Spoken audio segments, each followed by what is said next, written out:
अस्सलाम वालेकुम।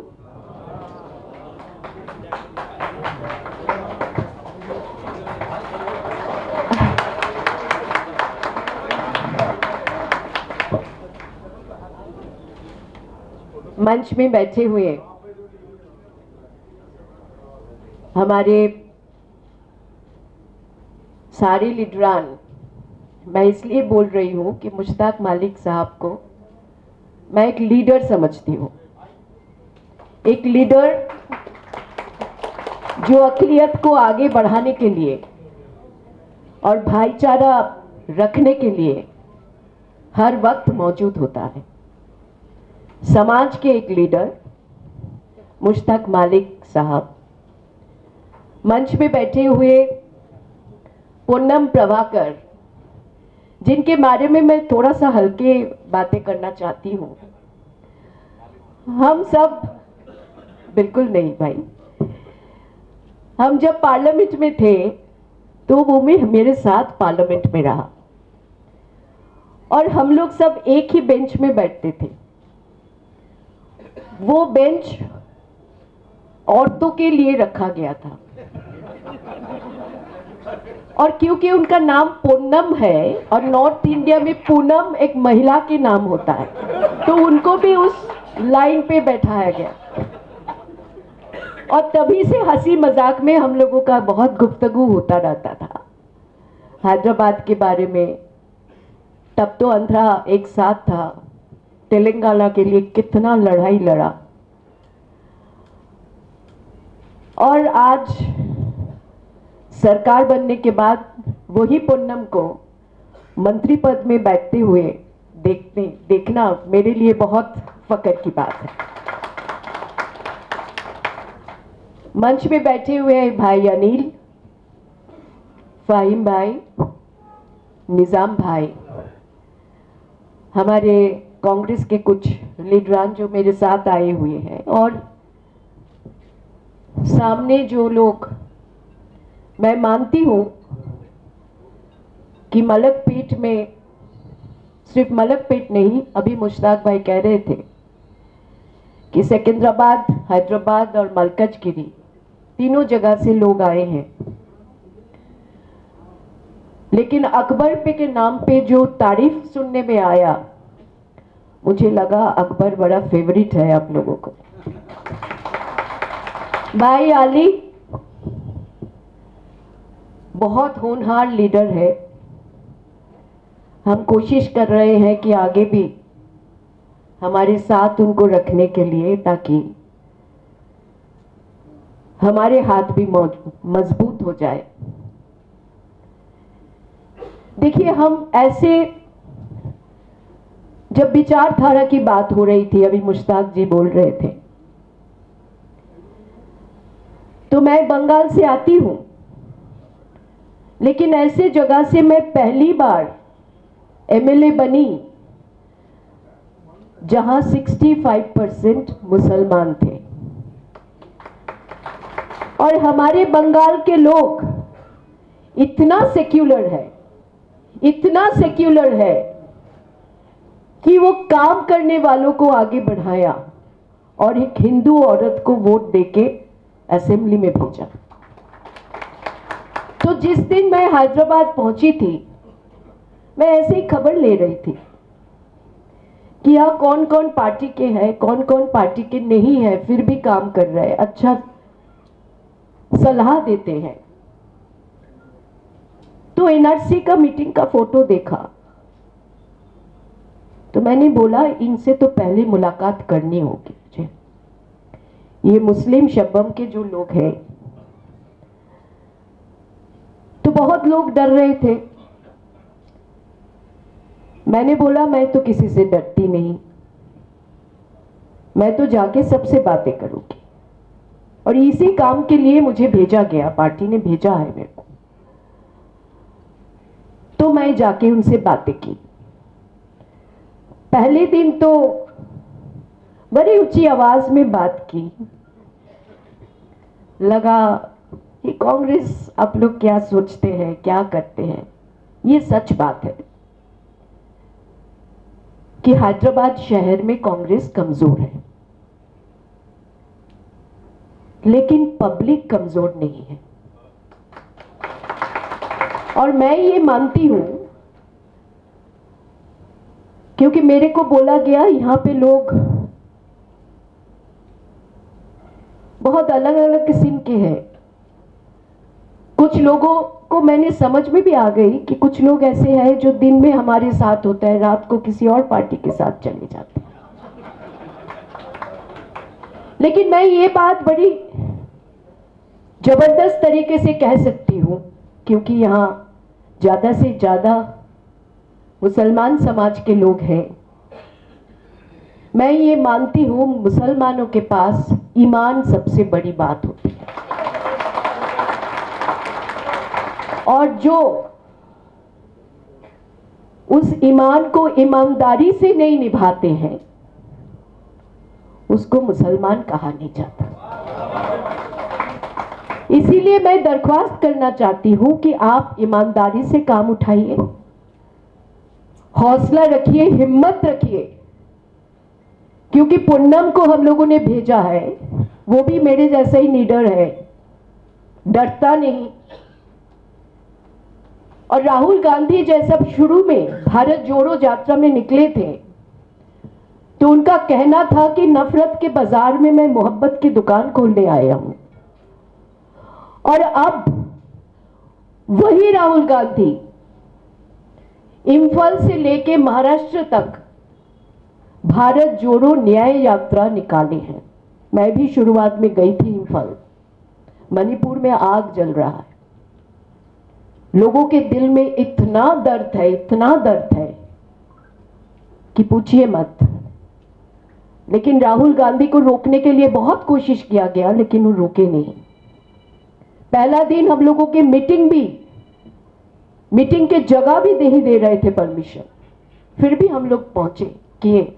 आज मुश्ताक जी को मैं यही कह रही थी, आपको भी जो जगह आप सोच रहे थे कि मीटिंग करने के लिए, उस जगह में थोड़ा डर हो गए लोगों को, तो आपको उस जगह से दूसरी जगह जाना पड़ा। लेकिन आप हिम्मत मत हारिए, अगर मीटिंग है तो मीटिंग होगी, आगे भी मीटिंग होगी और उसी जगह में होगी, ये मैं बताती हूं। तो अब राहुल गांधी जो यात्रा में निकले हैं उसका नाम दिया गया भारत जोड़ो न्याय यात्रा। ये नए न्याय का हक मिलने तक हम लोग लड़ेंगे। हम लोगों के साथ आरएसएस और बीजेपी का यही अंतर है, वो अंतर है विचारधारा की अंतर। देखिए, मैं बंगाल से आती हूं, मैं हिंदू औरत हूं। हमारे हिंदू कम्युनिटी में जब किसी की शादी होती है तो लड़की को पूछा जाता है कि तुम क्या चाहते हो। तो यहां जैसे लड़कियां कहते हैं कि मेहंदी लगाना चाहती हूं या बड़ा सज धज के जाना चाहती हूं, तो बंगाल में बेटियां हमेशा कहती हैं कि मैं अपना मायके छोड़ के जा रही हूं, तो परंपरा के हिसाब से एक सहनाई जरूर होना चाहिए। तो जब शादी होती है, मंडप में शादी हो रहा है, ब्राह्मण पंडित मंत्र पाठ करते हैं, यदीदं हृदयं ममो तदस्तु हृदयं तबो। और लड़की बड़ी रोती हुई सोचती है कि मायके छोड़ के हम जा रहे हैं। ब्राह्मण पंडित, हिंदू ब्राह्मण पंडित मंत्र पाठ करते हैं, शादी हो रहा है, लेकिन दूर से जो सहनाई बजते हैं वो कोई हिंदू का बजाने वाला सहनाई नहीं, उस्ताद बिस्मिल्लाह खान साहब का सहनाई। यही हमारे परंपरा है, इसी से हम लोगों ने सीखा है कि भाईचारा कैसे रखना चाहिए। बिस्मिल्लाह खान साहब के साथ मेरा बहुत अच्छा ताल्लुकात था। हर साल पूजा में, दुर्गा पूजा में वो मेरे को एक साड़ी जरूर भेजते थे, क्योंकि वो मेरे को बेटी बुलाता था कि बेटी तुम्हारे लिए ईद में नहीं, दुर्गा पूजा में हम साड़ी देंगे। तो यही परंपरा से हम लोग आगे चले हैं। जो गांधी परिवार के हम बात करते हैं वो भी इसी विचारधारा को मानते हैं, कांग्रेस पार्टी भी इसी विचारधारा को मानते हैं। लेकिन मैं इतना कहना चाहती हूं कि आरएसएस के साथ अगर कोई हाथ मिलाता है सामने आके या छुप के, उसको लड़ने के लिए कांग्रेस हमेशा तैयार रहेगा। हम किसी आरएसएस का साथ हाथ मिलाने वालों को किसी भी तरह बर्दाश्त नहीं करेंगे। और इसी विचारधारा की लड़ाई लड़ते हुए आज हम लोग इसी मौके पे पहुंचे हैं और इसी राह पे आके एक सीख हुई है, मुझे एक चीज सीखने को मिली है, वो है हैदराबाद में जो गरीबी है, शायद कोई भी शहर में इतना गरीबी नहीं। इतने छोटी छोटी बच्चियां स्कूल जाते हैं, स्कूल से ड्रॉप आउट हो जाता है। सबसे ज्यादा लड़कियों ड्रॉप आउट होती है क्योंकि स्कूल में टॉयलेट नहीं होता है। आईसीडीएस के स्कूल जहां माएं जाती हैं, बच्चे पढ़ने जाते हैं, आईसीडीएस स्कूल बंद करना पड़ता है क्योंकि टॉयलेट नहीं है। और रात के समय मैंने हैदराबाद घूम चुकी हूं, मैं देख चुकी हूं किस तरह से परिवार में लोग घंटों घंटों अलग करके रखा है सोने के लिए। कुछ घंटा बच्चियों के लिए, कुछ घंटा माँ के लिए, कुछ घंटा औरतों के लिए, कुछ घंटा आदमियों के लिए, कुछ बुजुर्गों के लिए, और दिन में रात को 2 घंटा, 4 घंटा, 6 घंटा, और रात भर युवा सड़क पे घूमते रहते हैं। इतना गरीबी जो शहर में है, मुश्ताक मालिक ने कह रहे थे, उससे पहले भी यहाँ के जो लोग थे वो बोल रहे थे कि महल पे रहने वालों अगर सड़क के किनारे लोगों को नहीं पहचानते तो वो महल महल नहीं होता। वो महल के रहने वालों को सड़क के किनारे पे सोते हुए लोगों को दर्द समझना चाहिए। वो दर्द जब तक समझेंगे नहीं तो आप लीडर नहीं बन सकता। और ये हैदराबाद की तरक्की के लिए, ग्रेटर हैदराबाद की तरक्की के लिए प्लान माफिक जैसे काम होना है। रेवंत रेड्डी जी के बारे में बहुत कुछ कहा गया था, आरएसएस है, कुछ कुछ और भी कहा गया था, लेकिन आवाम ने वोट दिया, जीता और चीफ मिनिस्टर बने। तो ये एक सबक भी सिखाना है कि जिनको आरएसएस बोलते हो वो सच में कितना सेक्युलरिज्म में बिलीव करता है। रेवंत रेड्डी जिस ढंग से चीफ मिनिस्टर का काम संभाला है, अभी शुरुआत किए हैं, मुझे लगता है कोई और स्टेट में कोई भी चीफ मिनिस्टर इतना होनहार तरीका से काम संभाल पाए हैं। शुरुआत इतनी अच्छी है, मैं उस दिन कह रही थी भाई आपको बहुत इतना तेज रफ्तार से आप दौड़ रहे हो तो और तेजी मत बढ़ाओ, इसी रफ्तार से दौड़ो, क्योंकि आपके ऊपर जो कर्ज पिछले सरकार ने डाल के गए हैं वो कम नहीं है। उसको कम करने के लिए भी हम लोगों को सोचना पड़ेगा। अब यहाँ आने से पहले कुछ लोग बोल रहे थे कि माइनॉरिटीज के लिए आप लोगों का जो डिक्लेरेशन था उसके ऊपर काम कीजिए। तो मैं पूनम को आते आते बोल रही थी, पूनम जितने औरतें बस में गए हैं मुफ्त में, उसमें माइनॉरिटीज के कितने औरतें हैं वो अगर हिसाब निकालो तो पता चलेगा कि बस में सफर करने वालों में भी माइनॉरिटीज है।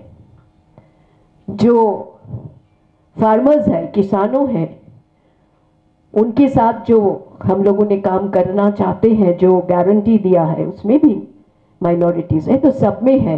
लेकिन अलग से जो डिक्लेरेशन बना है उसके लिए हमें एक मजबूत फेस चाहिए माइनॉरिटीज में, तो वो भी हम लोग ढूंढ रहे हैं। ढूंढना नहीं है, लीडर्स हमारे बीच में है, लेकिन आगे बढ़ाने के लिए कुछ ताकत देना चाहिए, वो हम दे रहे हैं। और रही पार्टी के बात, कांग्रेस पार्टी, ये कांग्रेस पार्टी का मंच नहीं है, इसलिए मैंने सोचा था कि राजनीतिक बात मैं नहीं कहूंगी, क्योंकि मेरे पहले सभी लोग राजनीति पे ही चर्चा कर दी। तो इसलिए एक बात मैं कहती हूं कि कांग्रेस कोई एक का जिम्मेदारी नहीं है। कांग्रेस ऐसी इंस्टीट्यूशन है जहां हम लोग मैं नहीं कह सकती, हम बोलते हैं। तो जो टीम वर्क कांग्रेस का होता है, उसमें आप सब लोग अगर सहयोग करेंगे, सब लोग हाथ बढ़ाएंगे, तो हाथ से हाथ जोड़कर हम लोग मजबूती से हैदराबाद को बदल डालेंगे। सबको आदाब, नमस्कार, जय हिंद, जय कांग्रेस।